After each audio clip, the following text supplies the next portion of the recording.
casualties too. We'll go to pretty much the ending of the war is the first bomb that was dropped in Hiroshima on August 6th in 1945, and it was dropped killing about 80,000 to 140,000, depending on sources and the types of radiation that were released. And so this was pretty much an end to World War II.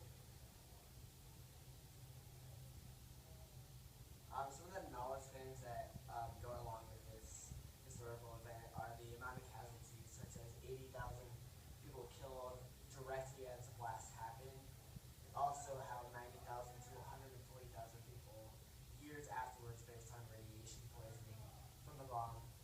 And this wasn't really. And then the bomb's name was Little Boy, and it was dropped on August 6, 1945 at 8:15 a.m. That's some of the knowledge comes. The knowledge questions you chose to use were, did the US drop the atomic bomb on Hiroshima, and was Hiroshima actually destroyed? So we're going to go down to some of the truth checks, and one of the truth checks is pragmatically checking the situation, which we can't physically do because it's slightly ethically wrong to be dropping atomic bombs on cities and testing it to see what would happen. But we can, however, check the destruction of power in the initial blast by dropping a bomb maybe in the middle of nowhere in Arizona. That's what they did in the Manhattan Project. And so, although we can't physically check any of this ourselves, there's experts in the field that check for radiation and have studied the bombs and the destructive abilities. And so, this can be related going into correspondence checks through our shared knowledge. So now going on to correspondence checks, we have videos and records from this event happening, showing that it's happened and that it's real, as well as radiation measured by experts, which is kind of intertwined with pragmatically checking. So they're kind of, in this situation, since we can't do it, we have to rely on others also using the situation. And we pretty much gave all this knowledge to shared media resources such as newspapers, television, the internet, and all these, and what we believe to be reliable sources. For our concerns checks, did our own personal knowledge is limited to other sources that we've heard from, like the teachers and medias. I know that the relationship between the U.S. and Japan during 1945 was that of hostility, and the bombing in Hiroshima was in retaliation for the bombing of Pearl Harbor. That's something that we learned in school. I understand that Japan needed to destroy the U.S. Navy in order to negotiate a peace treaty with the U.S. because we've learned that the U.S. cut off Japan's access to oil.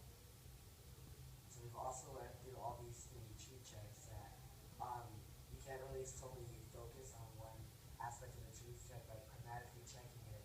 Just focus on the fact that we can't do it. You also have to be able to interrelate all these truth checks together, because you can't physically do everything or physically know everything. You have to rely on other sources in order to get your information to all be intertwined together.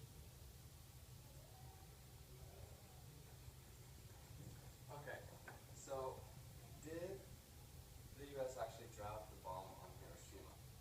So we did not actually see the bomb drop on Hiroshima, and because of that, we are limited in this experience for ourselves. So that's one aspect of knowledge that we are unaware of, and so our knowledge is really limited solely to correspondence checks, because that is the evidence that we're given, such as the photographs, the video records, perhaps diary entries, and as well as interviews from the survivors of the blast.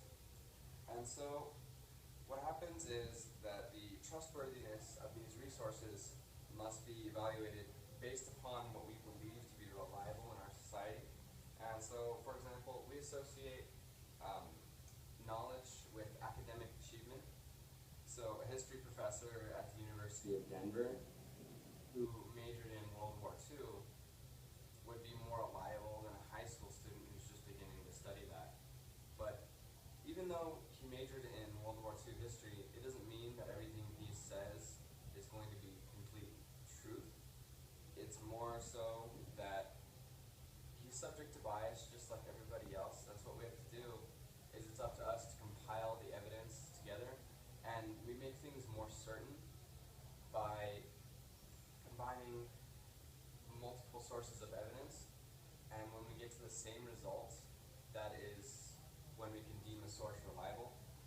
So moving on, correspondence, our main evidence is in the form of photographs, because the photographs taken were that of both the bomber that was used to carry the payload of the atomic bomb to Hiroshima, and also the aftermath of Hiroshima and the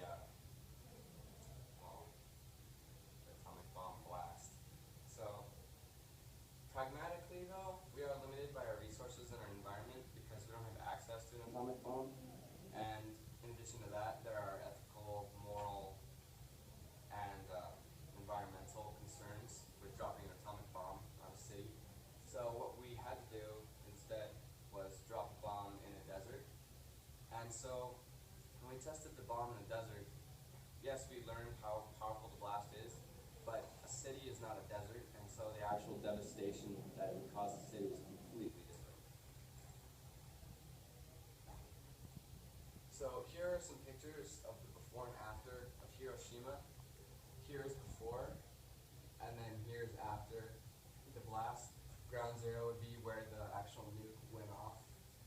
And so you can see that the atomic bomb completely leveled Hiroshima. There are very, very few buildings remaining, and it is just complete utter destruction. So also, this is a picture of the bomber and its crew that carried the atomic bomb. And so they carried the bomb Little Boy, which was the atomic bomb that was dropped on Hiroshima, to its target.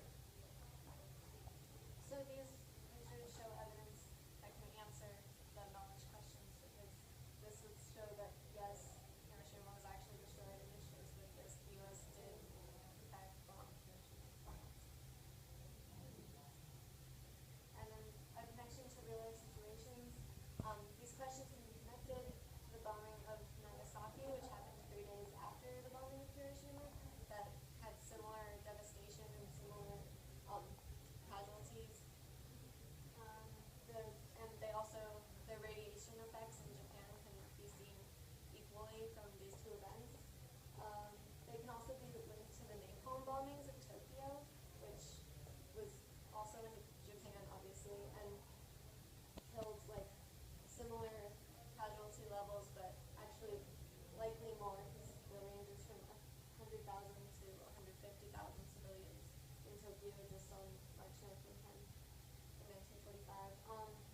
And so even though this is a different kind of bomb, it can be connected to the same event because they had very similar amounts of destruction and casualties. Also, they're related to the same time period, same war, the same reasoning pretty much for all of them is to try to force Japan to surrender in World War II. And so they're all used in pretty much the same way. And then here are a couple of the sources that we use to find this information, and we feel that they're likely valid because we've verified the information via truth checks. And also, we feel like certain websites, through common knowledge that we've learned in school and how we've learned that certain sites such as history.com